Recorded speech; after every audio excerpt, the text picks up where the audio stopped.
Hello students, कैसे हैं आप सभी लोग। और आपके क्लास 12th यूपी बोर्ड का जो पेपर बिजनेस स्टडीज का होने जा रहा है, उसकी तैयारी के लिए आज हम चैप्टर फर्स्ट के वो बहुत ही मोस्ट इम्पोर्टेंट क्वेश्चन लेकर आए हैं, जो आपके पेपर में बस रट्टा मार लो आने वाले हैं। तो इस वीडियो में उन सारे क्वेश्चंस को मैंने शामिल किया है, तो पूरी वीडियो को लास्ट तक देखें।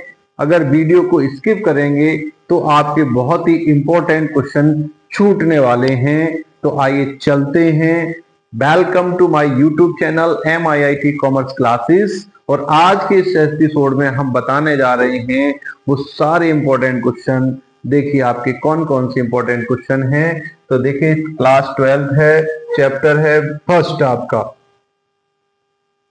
चैप्टर फर्स्ट है प्रबंध, परिचय है, महत्व है, प्रकृति है, क्षेत्र है। तो सबसे पहला क्वेश्चन आपका यहां बनता है, प्रबंध किसे कहते हैं। प्रबंध किसे कहते हैं, प्रबंध की कौन कौन सी विशेषताएं होती हैं। 10 नंबर का क्वेश्चन आता है आपका। तो देखिए प्रबंध होता क्या है, प्रबंध की कौन कौन सी विशेषताएं बताई गई हैं। तो इस वीडियो में हम सारे टॉपिक्स को कवर करने वाले हैं। देखिए प्रबंध क्या होता है, किसी संगठन के लक्ष्यों को प्राप्त करने के लिए, किसी संगठन के लक्ष्यों को प्राप्त करने के लिए क्या किया जाता है, उपलब्ध संसाधनों, क्या किया जाता है, उपलब्ध संसाधनों जैसे मानव, धन, सामग्री का दक्षतापूर्ण, एफिशिएंटली और प्रभावपूर्ण, इफेक्टिवली तरीके से नियोजन, संगठन, निर्देशन और नियंत्रण करने की एक प्रक्रिया है। किसी संगठन के लक्ष्यों को प्राप्त करने के लिए उपलब्ध संसाधनों का दक्षतापूर्ण और प्रभावपूर्ण तरीके से नियोजन, संगठन, निर्देशन और नियंत्रण करने की एक प्रक्रिया है। प्रबंध दूसरे लोगों के माध्यम से प्रभावी ढंग से काम कराने की या काम करने की कला और प्रक्रिया है। या सरल शब्दों में कहें तो प्रबंध दूसरे लोगों से कार्य कराने की कला है। बात क्लियर हुई। किसी संगठन में, हर एक संगठन, कोई भी संगठन बनाया जाता है तो उसके कुछ निश्चित उद्देश्य होते हैं। उन उद्देश्यों को प्राप्त करने के लिए उपलब्ध जो संसाधन होते हैं उनका नियोजन किया जाता है, संगठन किया जाता है, निर्देशन किया जाता है, उनका नियंत्रण किया जाता है। ठीक, तो उसे हम क्या कहते हैं, प्रबंध कहा जाता है। प्रबंध दूसरे लोगों से कार्य कराने की एक कला है। प्रबंध यह ज्ञात करने की कला है कि आप क्या करना चाहते हैं, तत्पश्चात यह देखना है कि सर्वश्रेष्ठ एवं सबसे कम खर्चीली, मतलब कम खर्चीली, पूर्ण ढंग से कैसे किया जाता है। या WF टेलर ने बताया है, प्रबंध यह बताने की कला है या ज्ञात करने की कला है कि आप क्या करना चाहते हैं, तत्पश्चात यह देखने की सर्वश्रेष्ठ और कम खर्चीली पूर्ण ढंग से कैसे किया जाता है। ठीक, मतलब आप कोई काम कर रहे हैं तो आप क्या करना चाहते हैं, उसके बाद उसकी ये देखा जाता है कि सर्वश्रेष्ठ और कम खर्चीले ढंग से आपने उसको कैसे किया है। दूसरा है पॉइंट, प्रबंध से आशय पूर्वानुमान लगाना। प्रबंध से आशय क्या है, पूर्वानुमान लगाना, योजना बनाना, आदेश देना, समन्वय करना तथा नियंत्रण करना है। प्रबंध का क्या बताया आशय, पूर्वानुमान लगाना कि आगे की कैसे हम योजना बना सकते हैं, किसे कौन आदेश देगा, सबके बीच में किस तरीके से समन्वय करना है, उन सब पर नियंत्रण करने की कला ही क्या कहलाती है, हमारी प्रबंध कहलाती है। फिर बात करते हैं प्रबंध की विशेषताएं क्या क्या होती हैं। देखिए प्रबंध की विशेषताएं क्या होती हैं। प्रबंध एक उद्देश्यपूर्ण प्रक्रिया है। क्या है, प्रबंध एक उद्देश्यपूर्ण प्रक्रिया होती है। प्रबंध एक उद्देश्यपूर्ण प्रक्रिया है। किसी भी संगठन के कुछ मूल उद्देश्य होते हैं। क्या होते हैं? मूल उद्देश्य होते हैं, उसका अस्तित्व है। यह उद्देश्य सरल एवं स्पष्ट होने चाहिए। प्रत्येक संगठन के उद्देश्य भिन्न होते हैं। किसी भी संगठन के कुछ मूल उद्देश्य होते हैं जिसके कारण उनका अस्तित्व है। यह उद्देश्य कैसे होने चाहिए? सरल और स्पष्ट होने चाहिए। प्रत्येक संगठन के उद्देश्य भिन्न होते हैं, इसलिए इसको एक उद्देश्यपूर्ण प्रक्रिया मानी जाती है। प्रबंध क्या करता है? प्रबंध जो संस्था के पहले से पूर्व निर्धारित लक्ष्य उनको प्राप्त करने की एक प्रक्रिया है। दूसरा है, प्रबंध एक अमूर्त शक्ति है। प्रबंध क्या? एक अमूर्त शक्ति है। प्रबंध एक अमूर्त शक्ति है जो दिखाई तो नहीं देती है, लेकिन इसकी उपस्थिति को संगठन में कार्यों के रूप में अनुभव किया जा सकता है। प्रबंध क्या है? एक अमूर्त शक्ति है जो दिखाई नहीं देती है, लेकिन इसकी उपस्थिति को संगठन के जो कार्य के रूप में अनुभव किया जा सकता है। संगठन में प्रबंध के प्रभाव का आभास पूर्व में बनाई गई योजनाओं के अनुसार लक्ष्यों की प्राप्ति, प्रसन्न एवं संतुष्ट कर्मचारी तथा प्रत्येक स्थान पर समुचित व्यवस्था के रूप में होता है।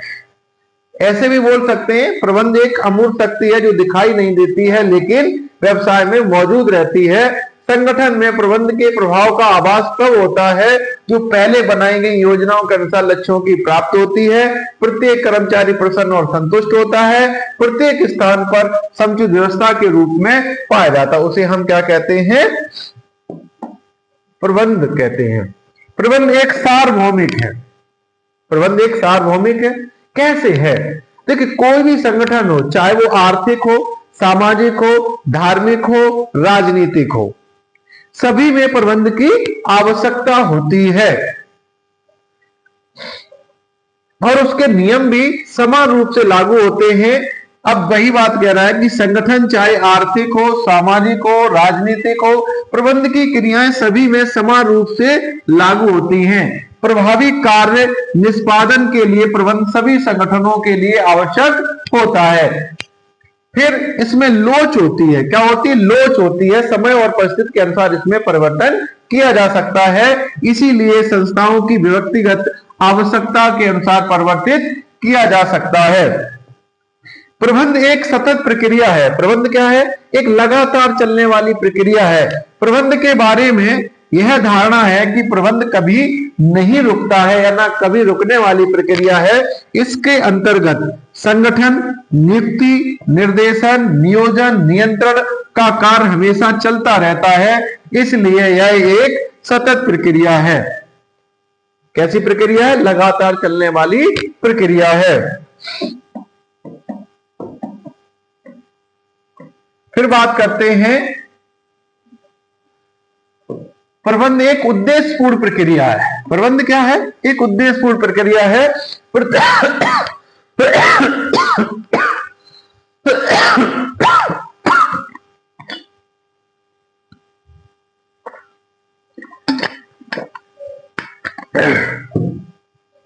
प्रबंध कैसी है? एक उद्देश्यपूर्ण प्रक्रिया है। प्रत्येक संगठन के कुछ आधारभूत उद्देश्य होते हैं जिनके कारण उसका अस्तित्व होता है। हर एक संगठन को बनाने के पीछे एक निश्चित उद्देश्य होता है, इसी वजह से उसका उद्देश्य है। प्रबंध संगठन के विभिन्न लोगों के प्रयासों को, प्रबंध क्या करता है? संगठन में बहुत सारे लोग होते हैं, उनके प्रयासों को संगठन के इन्हीं आधारभूत उद्देश्यों को प्राप्त करने के लिए एक सूत्र में बांध देता है या सामूहिक रूप से प्रयासों को एकत्रित करता है। प्रबंध एक गतिशील कार्य है।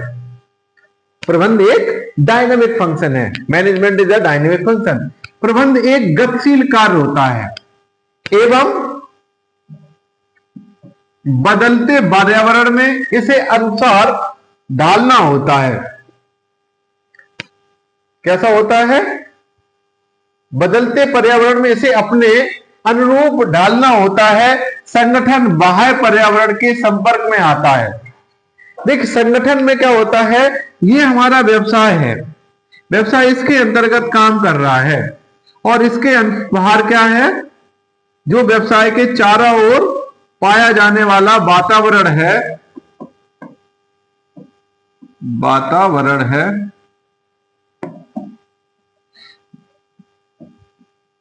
ये हमारा व्यवसाय है, और ये व्यावसायिक वातावरण है।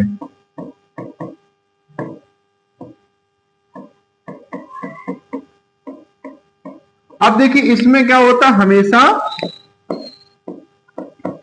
परिवर्तन होते रहते हैं, और यहां क्या कौन काम कर रहा होता है, प्रबंध इसी बात पर नजर रखता है कि बाहर जो व्यवसाय के बाहर पर्यावरण है उसमें क्या क्या पर्यावरण में परिवर्तन आ रहा है, जिसमें भिन्न सामाजिक, आर्थिक, राजनीतिक तत्व शामिल होते हैं। ठीक, उन्हें अपने अनुसार ढाल लेता है, उन्हें अपने अनुसार काम कराने के लिए अनुसार ढला कर देता है, मतलब उनको बदल देता है। सामान्यतः संगठन को अपने आप को एवं अपने उद्देश्यों को पर्यावरण के अनुरूप बदलना पड़ता है। पहले देखो बैट लगता था, क्या लगता था, बैट लगता था, वैल्यू एडेड टैक्स। तो पहले क्या हुआ कि अकाउंटेंट ने बैट के बारे में सीखा, ठीक, फिर आपकी आ गई जीएसटी। अब जीएसटी के बारे में अकाउंटेंट ने सीखा, तो अब एकदम से क्या हुआ कि पर्यावरण में इतनी सिस्टमैटिकली तरीके से चेंजमेंट आया कि बहुत सारी कंपनियां जीएसटी के टाइम पर बंद हो गई थी। क्यों हो गई थी, क्योंकि उन लोगों को अपने जीएसटी के बारे में पता ही नहीं चल रहा था, तो वो अपने आप को सरवाइव नहीं कर पाई, क्योंकि उनका मैनेजमेंट फेलियर था। क्या हुआ, मैनेजमेंट फेलियर साबित हुआ, इसलिए वो फेल हो गई, बंद हो गई। ऐसी स्थिति में कोरोना काल में भी बहुत सारी कंपनियां फेल हो गई थी, बंद हो गई। क्यों हो गई थी, उसका रीजन यही था कि उनकी जो मैनेजमेंट फेलियर थी, इस वजह से बहुत सारी कंपनियां टॉप पर पहुंच गई, बहुत उन्होंने आपदा में अवसर पा लिया।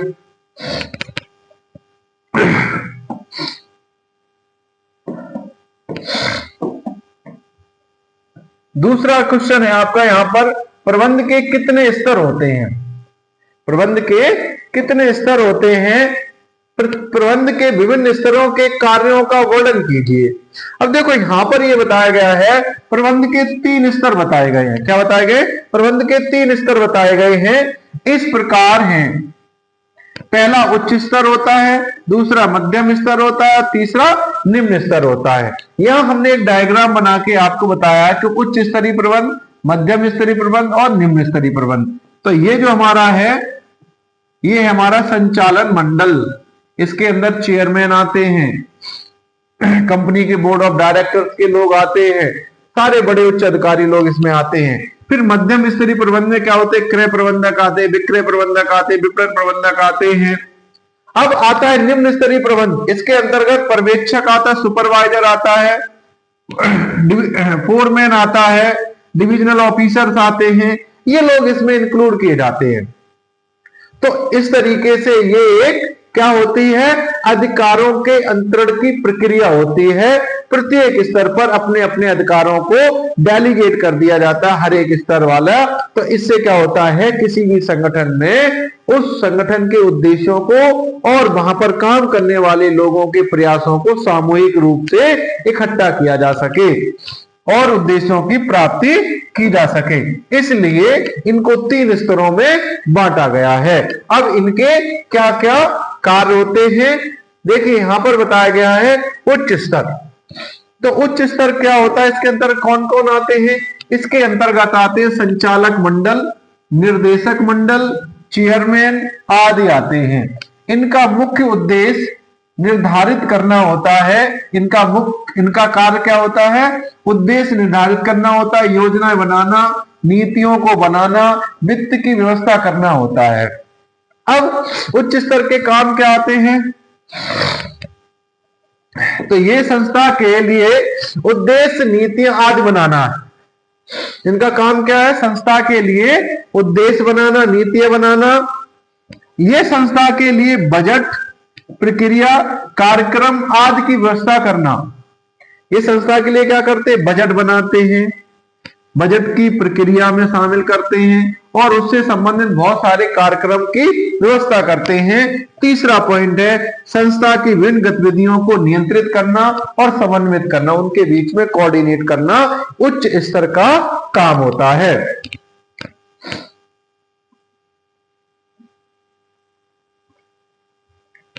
फिर आता है आपका पॉइंट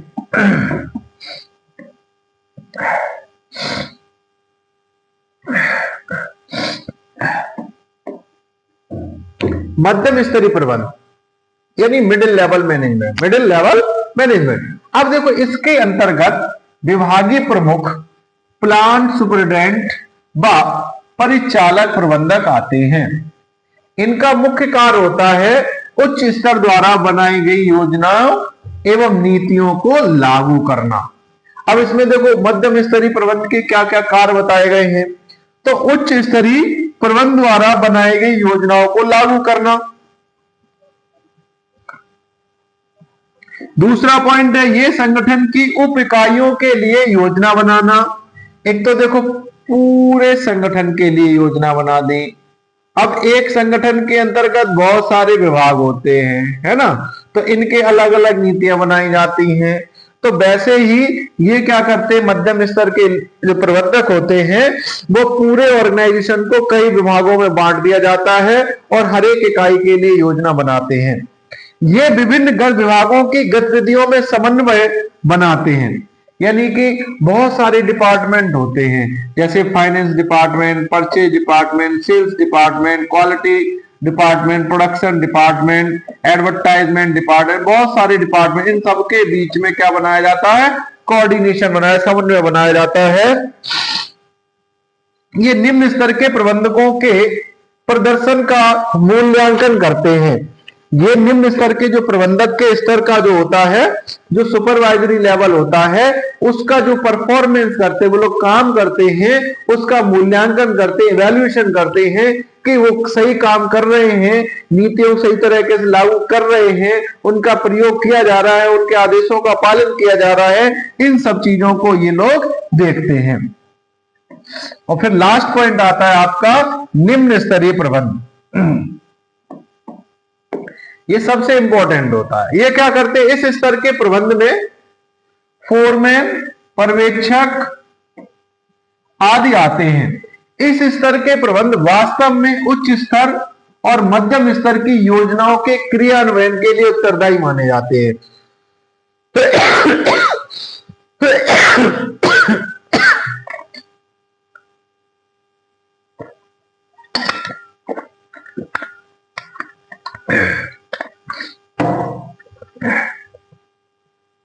और मध्यम स्तर की योजनाओं के जो टॉप लेवल मैनेजमेंट और मिडिल लेवल मैनेजमेंट दोनों के बीच की कड़ी के रूप में काम करते हैं। अब पहले वाले ने जैसे मान लो सपोज दैट ये उच्च स्तर हो गया, ये हो गया आपका मध्यम स्तर और ये निम्न स्तर। तो यहां से फिल्ट्रेशन होके इन लोगों को क्या करना होता है, उनका क्रियाओं का पालन करना होता है। तो ये क्या करते हैं, क्रियान्वयन करने के लिए उत्तरदायी होते हैं, अनुशासन बनाए रखते हैं। अब इनके काम क्या क्या होते हैं। तो पहला पॉइंट है विभिन्न श्रमिकों को नौकरी व कार्य सौंपना। तो इन्होंने कहा कि हमें इस साल 1 करोड़ रुपए का टर्नओवर करना है, सपोज दैट। अब 1 करोड़ रुपए का टर्नओवर करने के लिए इन्होंने कहा कि इतना हम आपको गुड्स दे रहे, इतनी लेबर दे रहे, इतना ये, इतने संसाधन वित्त उपलब्ध करा दे। इसके बाद इन्होंने क्या किया, इन्होंने योजनाएं बनाई कि किन किन लोगों को कैसे कैसे काम कराना है। उन लोगों को इन्होंने काम पर रख दिया और इनसे काम कराया। इन सब के प्रयासों से इस लक्ष्य की प्राप्ति हो गई। तो नौकरी और कार्य सौंपना, श्रमिकों की प्रतिदिन की गतिविधियों के लिए मार्गदर्शन करना, यानी कि डेली रूटीन के लिए चार्ट बनाते हैं, उन्हें गाइड करते हैं। फिर है ये गुणवत्ता के साथ साथ उत्पादन की मात्रा के लिए भी जिम्मेदार होते हैं, यानी क्वालिटी को परफॉर्म करते हैं, क्वालिटी को मेंटेन करते हैं, उसके लिए रेस्पॉन्सिबल होते हैं। ये श्रमिकों की समस्याएं, सुझाव और सिफारिश की अपील आदि की उच्च स्तर के तक पहुंचाते हैं।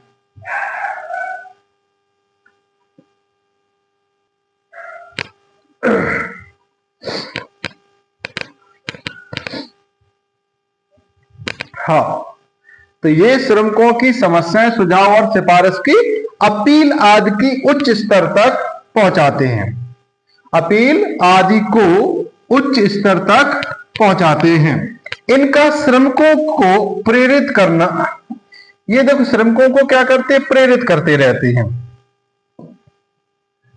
क्या करते हैं, जो श्रमिक होते, लेबर होती है, एम्प्लॉइज होते हैं, उनको हमेशा मोटिवेट करते रहते हैं। इनका श्रमिकों के साथ सीधा संपर्क रहता है। इस प्रकार के जो प्रबंधक होते हैं उनका सीधा संपर्क होता है। तीसरा क्वेश्चन है, प्रबंध के उद्देश्यों का वर्णन कीजिए। बहुत ही इंपॉर्टेंट क्वेश्चन है। प्रबंध के कौन कौन से उद्देश्य बताए गए हैं?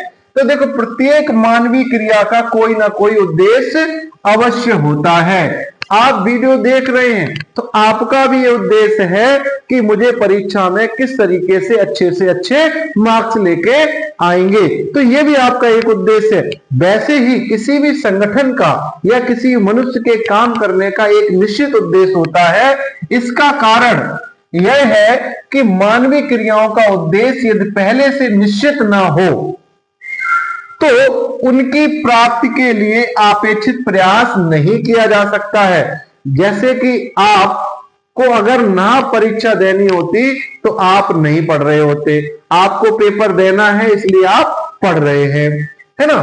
तो पहले से क्या होता है, अगर हमें उस बात के बारे में पूर्ण निश्चित ज्ञान हो, उस चीज के बारे में जानकारी हो, या हम पहले जो करने जा रहे हैं उसके बारे में क्या हो, आप पहले से निश्चित नहीं है, तो हम उसके लिए प्रयास नहीं करेंगे। इसलिए प्रबंध को एक उद्देश्य जो पहले से निश्चित हो उन्हें प्राप्त करने का प्रयास करता रहता है।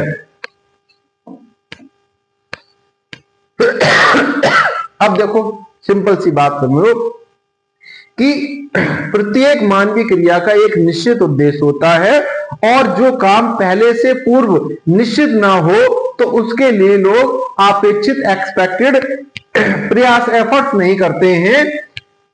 इसीलिए प्रबंध को एक उद्देश्य जो पहले से निश्चित हो गए हैं उन्हें प्राप्त करने का प्रयास करता है। तो प्रबंध के उद्देश्यों को 3 भागों में बांटा गया है। पहला है संगठनात्मक उद्देश्य, दूसरा है सामाजिक उद्देश्य, तीसरा है व्यक्तिगत उद्देश्य।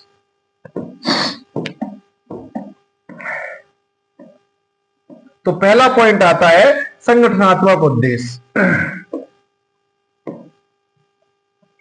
अब देखिए यहां संगठनात्मक उद्देश्य क्या बता रहा है। प्रत्येक संगठन का उद्देश्य यह होता है कि संगठन में लगी हुई मानवीय पूंजी और भौतिक पूंजी का अधिकतम उपयोग किया जा सके।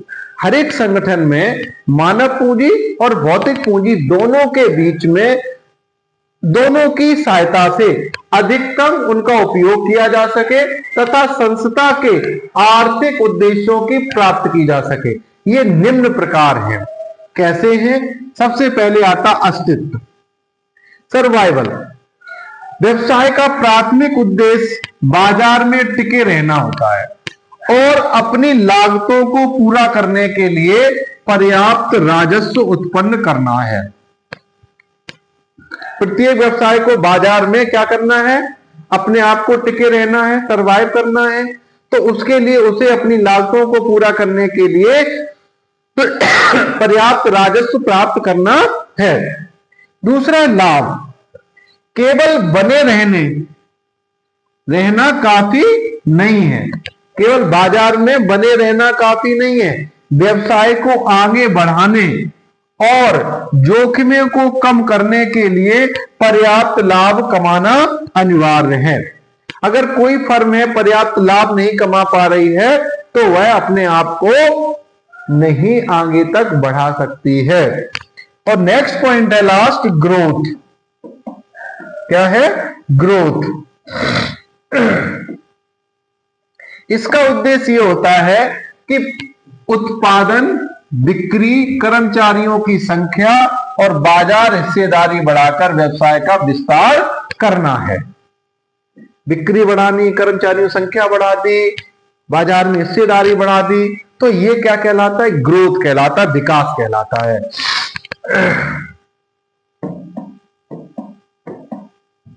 अब आता है सामाजिक उद्देश्य। सामाजिक उद्देश्य क्या होते हैं? देखिए, सामाजिक उद्देश्य क्या होते हैं? व्यवसाय समाज का एक अंग होता है और व्यवसाय जो होता है समाज के संसाधनों का उपयोग करता है और समाज को उपयोग करने के बाद वह उसके लिए गुणवत्तापूर्ण वस्तुओं का निर्माण करता है। तो ये समाज का उद्देश्य होता है। देखो, इसका अभिप्राय होता है प्रबंधकीय क्रियाओं के दौरान समाज का हित रखना। क्या रखना? समाज का हित रखना। भी हमने बताया सब व्यवसाय समाज का अंग होता है। प्रबंध के सामाजिक उद्देश्यों का संबंध समाज के स्वास्थ्य, सुरक्षा एवं पर्यावरण आदि से है। देखो, प्रबंध का एक मुख्य उद्देश्य यह भी होता है कि समाज के लिए उन वस्तुओं का उत्पादन करे जो पर्यावरण के अनुकूल हो, स्वास्थ्य के लिए अनुकूल हो। ठीक, कि सभी संगठन समाज का ही अंग होते हैं। अतः प्रबंध का यह कर्तव्य होता है कि वह अपने कार्यों से समाज को भी लाभ पहुंचाए। प्रबंध समाज के लिए निम्नलिखित प्रकार से सुविधाएं उपलब्ध कराता है। कैसे कराता है? तो पर्यावरण का संरक्षण करना। क्या करना? पर्यावरण का संरक्षण करना। दूसरा पॉइंट है, प्रबंध रोजगार के अवसर पैदा करता है। प्रबंध रोजगार के अवसर पैदा करता है, नई नई नीतियां, पॉलिसियां तैयार करते हैं। करों का ईमानदारी से भुगतान, करों का, टैक्स का ईमानदारी से भुगतान करना, समाज के लिए गुणवत्तापूर्ण वस्तुओं का उत्पादन करना। तो ये क्या है? ये व्यवसाय के सामाजिक उद्देश्य होते हैं।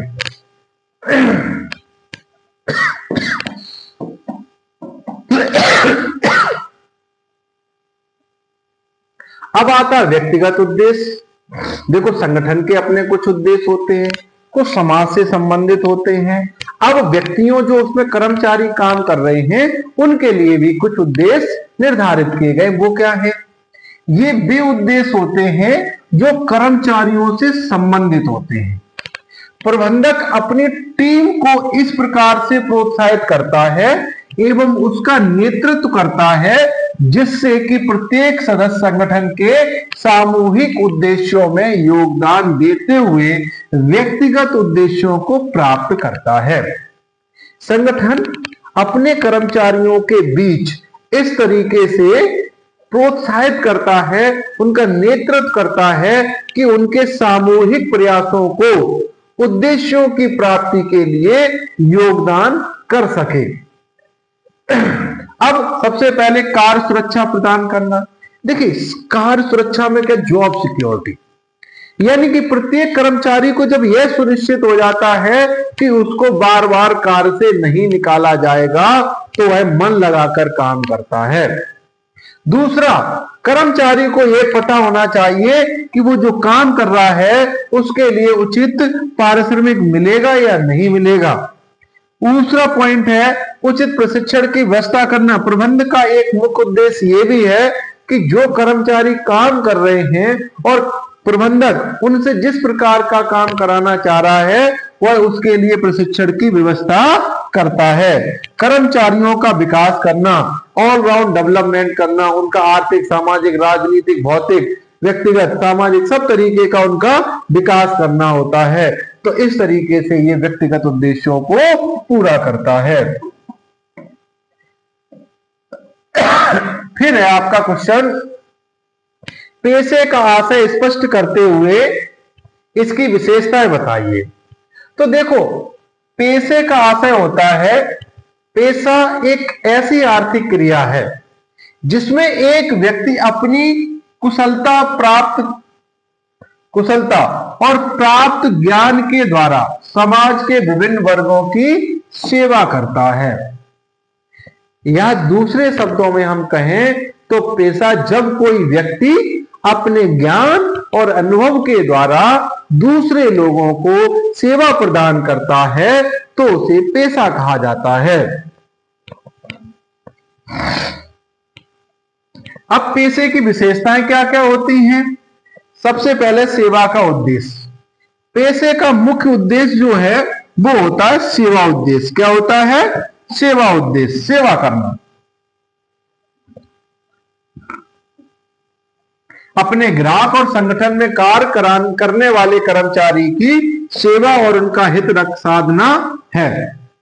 नैतिक आचार संहिता।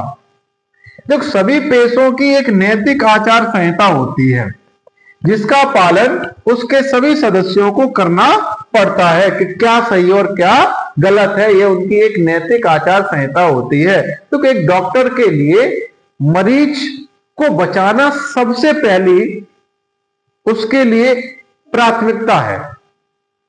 पैसा उसके लिए मायने नहीं रखता है, अगर वो अपने मरीज को बचा लेता है तो यह उसकी सबसे बड़ी प्राथमिकता है। पेशागत परिषद। देख, सभी पेशे किसी ना किसी संस्था से जुड़े होते हैं जो कार्य करने हेतु प्रमाण प्रदान करती है। क्या करती है? प्रमाण पत्र प्रदान करती है। जैसे अब आपको सीए बनना है तो चार्टर्ड अकाउंटेंट ऑफ इंडिया, ठीक, उससे आपको सर्टिफाइड होना पड़ेगा, उसका सर्टिफिकेट आपको लेना पड़ेगा, तभी आप पेशे के अंतर्गत आएंगे। अवरोधित प्रवेश, इसमें क्या होता है? इसके लिए किसी भी पेशे में प्रवेश करने के लिए आवश्यक शैक्षणिक योग्यता का होना आवश्यक होता है। हमने अभी आपको बताया, जैसे कोई बच्चा सीए करना चाहता है और सीए बनना चाहता है तो सबसे पहले उसको सीए की परीक्षा, सीपीटी आदि वगैरह की परीक्षा क्वालिफाई करनी होगी, तभी वह वहां पर प्रवेश करने के लायक होगा। एलिजिबिलिटी टेस्ट को पास करना होगा, तब जाके वो सीए की पढ़ाई पूरी कर पाएगा। तो इस तरीके से ये आपके क्वेश्चन जो हमने तैयार किए थे बहुत ही इंपॉर्टेंट हैं, इसको आप जरूर देखें। Thank you so much. Video को लाइक करें, चैनल को सब्सक्राइब करें और कमेंट करना बिल्कुल ना भूलें।